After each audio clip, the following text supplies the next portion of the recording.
O Evangelho de Lucas nos presenteia com uma das passagens mais emocionantes e profundas do ministério terreno de Jesus: a ressurreição do filho da viúva de Naim. Lucas 7, 11 e 17. Esse episódio vai muito além de um simples milagre, pois nos mostra o coração compassivo de Cristo, sua autoridade sobre a morte e o poder transformador de sua presença.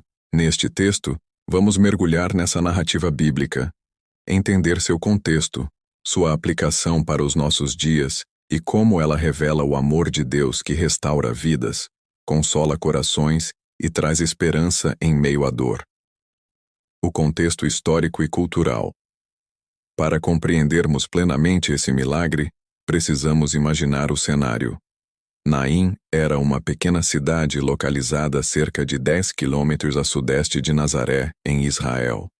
Era uma comunidade simples, com vida pacata, mas também marcada pelas dificuldades da época. Naquele tempo, a morte de um filho representava não apenas dor emocional, mas também uma perda social e econômica. No caso de uma viúva, essa dor era ainda mais intensa, pois a ausência de marido, e agora do único filho, significava falta de sustento, proteção e amparo. Uma mulher nessas condições estava condenada à solidão, à pobreza e à vulnerabilidade. Esse é o cenário em que Jesus entra em Naim, no exato momento em que a tragédia parecia definitiva. A narrativa bíblica, Lucas 7, 11 e 17, o evangelista Lucas relata com riqueza de detalhes. Jesus estava acompanhado por seus discípulos e por uma grande multidão que o seguia. Ao chegar perto da porta da cidade, encontrou um cortejo fúnebre. O falecido era o único filho de uma viúva. Movido de íntima compaixão, Jesus disse à mulher: "Não chores." Aproximando-se do esquife, tocou-o, e os que o carregavam pararam. Então ordenou: "Jovem, eu te digo, levanta-te." O jovem se levantou e começou a falar, e Jesus o entregou à sua mãe. O povo foi tomado de temor e glorificou a Deus, dizendo: "Um grande profeta se levantou entre nós, e Deus visitou o seu povo." Essa breve narrativa carrega profundos significados espirituais que vamos explorar. O encontro divino na porta da cidade. Não há coincidências na agenda de Deus.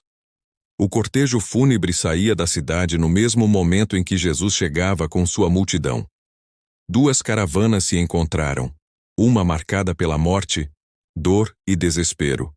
Outra, pela vida, esperança e milagres. Esse encontro simboliza a realidade espiritual. A humanidade, marcada pelo pecado e condenada à morte, encontra-se com Cristo, que é a vida e a ressurreição. É no cruzamento entre a nossa tragédia e a sua presença que acontece a transformação. O olhar compassivo de Jesus. O texto enfatiza: "E vendo-a, o Senhor moveu-se de íntima compaixão por ela." Lucas 7, 13. O termo grego usado para compaixão aqui é splagchnizomai, que significa sentir nas entranhas, nas profundezas do ser. Não foi uma pena superficial, mas um movimento interno profundo de empatia e amor. Jesus não ficou indiferente à dor daquela mulher. Ele viu sua situação, compreendeu sua aflição e decidiu agir. Isso nos mostra que o nosso Deus não é distante, mas um Pai amoroso que se importa com cada lágrima derramada. A palavra de consolo: "Não chores." Antes de operar o milagre, Jesus dirige-se à viúva e diz: "Não chores." Essa frase não é uma repreensão, mas uma promessa. Jesus não está banalizando a dor da mulher, mas anunciando que algo extraordinário está prestes a acontecer. Muitas vezes, em nossos momentos de desespero, a palavra de Cristo para nós é semelhante: "Não chores, porque eu estou contigo." Essa é uma palavra que enche o coração de esperança, mesmo antes da solução se manifestar. O toque do Mestre Jesus toca o esquife. Para a cultura judaica, esse gesto era impensável, pois significava se tornar ritualmente impuro. Porém, Jesus quebra barreiras religiosas para manifestar o amor e o poder de Deus. Seu toque não trouxe impureza para ele, mas vida para o morto. Isso nos ensina que Cristo não tem medo da nossa condição. Não se afasta do nosso pecado, da nossa dor ou da nossa morte espiritual. Ao contrário, ele se aproxima, toca nossas feridas e traz vida onde havia desespero. A ordem de autoridade: levanta-te. As palavras de Jesus têm poder criador. Assim como no princípio Deus disse: haja luz e houve luz, agora Cristo declara: jovem, eu te digo, levanta-te. A morte não pôde resistir à voz daquele que é a própria ressurreição e a vida. João 11:25. O jovem não apenas reviveu, mas começou a falar, demonstrando que sua vida havia sido plenamente restaurada. Essa ordem de Jesus é também uma palavra profética para nós. Quantas áreas da nossa vida parecem mortas? Sonhos, relacionamentos, ministérios, esperanças. Diante da voz de Cristo, aquilo que parecia perdido pode se levantar novamente. O reencontro transformador. O Evangelho diz: e Jesus o entregou à sua mãe. Esse detalhe revela a ternura do Mestre. Ele não apenas devolveu a vida ao jovem, mas devolveu dignidade, esperança e futuro àquela mãe. O milagre não foi apenas físico, mas também social e emocional. Quando Cristo age, ele restaura completamente corpo, alma e espírito. A reação do povo, diante desse milagre, a multidão foi tomada de temor reverente e glorificou a Deus. Reconheceram em Jesus um grande profeta e declararam: Deus visitou o seu povo. Esse episódio aponta para a grande verdade do Evangelho. Em Cristo, Deus realmente veio visitar e habitar entre nós. A ressurreição do filho da viúva de Naim não foi apenas um ato isolado, mas um sinal do reino de Deus que estava se manifestando. Reflexão para os dias de hoje. Jesus vê nossa dor.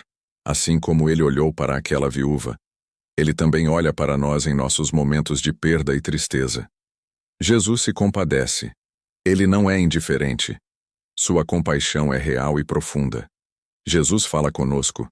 Sua palavra de consolo chega antes do milagre. Não chores, é um chamado à confiança. Jesus toca nossas feridas.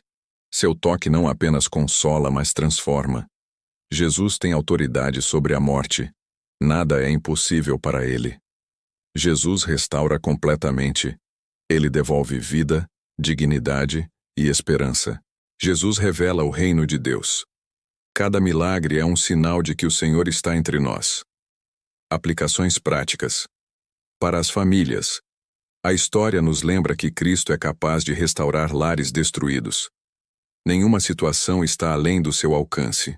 Para os enlutados, a ressurreição em Naim aponta para a esperança da ressurreição final. Em Cristo, a morte não tem a última palavra. Para os que perderam sonhos, o mesmo Jesus que disse, levanta-te, continua a ressuscitar projetos, ministérios e esperanças. Para a Igreja, somos chamados a ser instrumentos do toque de Cristo no mundo, levando vida onde há dor e esperança, onde há morte espiritual. A mensagem da cruz e da ressurreição. Esse milagre em Naim antecipa a vitória definitiva de Cristo sobre a morte na cruz e na ressurreição. O jovem voltou à vida, mas voltaria a morrer um dia. Porém, Jesus ressuscitou para nunca mais morrer, garantindo vida eterna a todos que creem. A ressurreição do filho da viúva é um sinal do Evangelho. Deus transforma lágrimas em alegria, luto em dança e morte em vida. Conclusão. A história da ressurreição do filho da viúva de Naim é um lembrete eterno de que Jesus é a vida que vence a morte, o consolo que supera a dor e a esperança que nunca falha. Assim como ele tocou aquele esquife e trouxe vida, hoje ele toca nossa realidade e nos chama a levantar, viver e testemunhar o poder de Deus. Que essa mensagem nos inspire a confiar em Cristo em todas as circunstâncias, sabendo que Ele vê nossa dor, se compadece de nós e tem poder para transformar nossa história. Se essa mensagem falou ao seu coração, compartilhe com alguém que precisa de esperança. Comente abaixo com um amém. Inscreva-se para acompanhar mais estudos como este e nunca esqueça, Em Jesus sempre há vida, mesmo diante da morte.